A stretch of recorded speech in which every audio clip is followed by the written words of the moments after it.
Well, I am here only to be truly helpful. I'm here to represent him who sent me. I do not have to worry about what to say or what to do, for he who sent me will direct me, and I am content to go wherever he wishes, knowing he goes there with me, and I will be healed as I let him teach me to heal.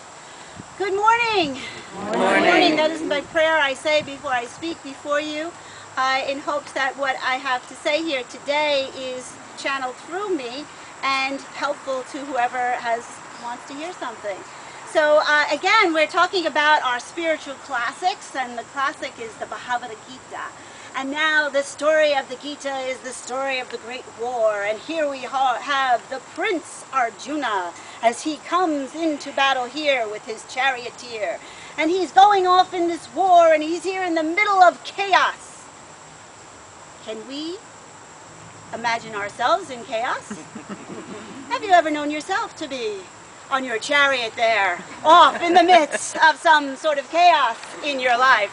Well, the story pertains to you. So here we are. Here is Arjuna, the great prince of his saga, the great prince of our lives, and he stops in the middle of this war and he says, "This is ridiculous. Like, we're all fighting here." And literally in the book, it was all his cousins and his uncle and everyone was literally his family. Just like us, right? Literally our family, or somebody we care about, or some kind of thing going on in our lives. And we get so caught up, what do I do? What do I do? And as the story goes, and his charioteer who's been just dedicated to him and right there and taking all the orders and doing everything he needed to do, he just stops and says it's there for him and starts to teach him some really wise things. And Arjuna is going, I don't get this. How come he knows all this stuff? And what it turns out is that it's no ordinary charioteer. Ta-da! It's actually Krishna, God made manifest, right there for him. Last week we sang the song, "What If God Was One of Us?" Right? I want to do it this week, but Gerard got it last week. But that idea of that the divine being right there with us, for us. You know, all these sacred scriptures, it's just, you know, that love that's there for us. Wanting to connect us, to help us, to be here for us. And I have a quote here from the Maharishi. It says, "The idea that there is a goal is wrong. We are the goal. We are always peace. To get rid of the idea that we are not peace, that is what is required." And so, this Bhagavad Gita, which is one of the world's oldest books out there, speaks about truth. Speaks about the ultimate truth of us really letting go to be basically what we are. You know, we say let go, let God, but we let go to let ourselves go into that magnificence that we see. I love standing under the tree and looking up. It's just the magnificence. I mean, there's so much magnificence. I mean, the idea that we're standing on this planet that is rotating around a sun that is connected to a universe, it's magnificent. And we're all meaningful within this whole epic story. And that coming in contact with that, holding that principle as the highest thing, as you walk about your day, then you know that every step you take is amazing. It's wonderful. And that's why we keep reminding each other of these spiritual tools, of making gratitude lists and thinking about the positive and all those things that you're hearing over and over again. It's for a bigger, amazing purpose. To be in the magnificence of life. And that the divine is always beside us, trying to wake us up wake us up to that truth. Because we fall asleep as we fall into the stuff of life. So the Bhagavad Gita is actually a poem, and it's all about trying to get to this place of inspiring, this awesome awe, this wonder of life, the wonder of life. Anyone want to live that way? Yes? Anybody want to live in wonder again? You know, in that awe of life? Just whatever's happening. So here's some things, some takeaways from the Bhagavad Gita. Let me give you a little more information. And the first thing the Gita is very big on is that the physical world is all delusion. All delusion. Do not fret, fear, or ruminate. Hold fast to the awareness that you are just following a path. Just following a path. And do you know what? You're following the exact path you need to be following. Because that's where you are. That's where you are. It's what you intend to follow. Simply know that there is so much more, infinitely more, beyond that what can be seen, felt, or heard by your physical senses. So in other words, you're on that path, but don't let that path collapse in on top of you. And don't get stagnant in that path by not moving forward into exploring what it can do for you and where it can bring you. And the way that we move forward is by going into our hearts and allowing our hearts to drive us forward. Our fear just stagnates us. It just digs a hole where we are. And then allows the rumble to just fall in on top of us. And in the Gita, it talks about the paths, and different paths are different yogas.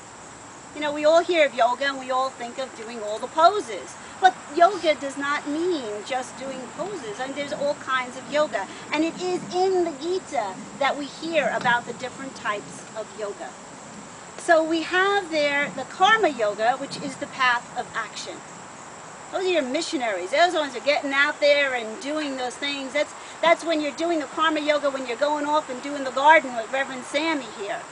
Or you're doing the karma yoga when you're coming down and putting together a starter pack, which we could use some help with, by the way. Or there's a jnana yoga. That's the path of knowledge or wisdom. That's when you're studying. That's when you're taking the time to read these sacred texts. Taking the time to listen, to open up your mind. To having philosophical conversations. But those are not conversations where you impart knowledge on someone else. The path of wisdom and knowledge means being open to allowing more to come in. There was a great scholar that went high up into the mountains one time because he knew up in the mountains in a cave there was the master of the universe. He knew all there was to know. And this scholar, he had studied in all the great universities and he wanted to go because this guy knew more than him, so he wanted to go learn from him. So he climbed and trekked the mountain. He went in there and sat down, and the great sage said, "Have a cup of tea." He sat there and he kept pouring and pouring and pouring as it overflowed. And the scholar said, "Wait, what are you doing?" It's exactly what you're doing. You come with a full cup. Those on the path of seeking knowledge through philosophical conversations, get your cups empty. And allow for wisdom, ancient wisdom, profound wisdom that is all around to be imparted on you. That's how you move forward on your path. Otherwise, you could have a great idea, but just keep spinning your wheels.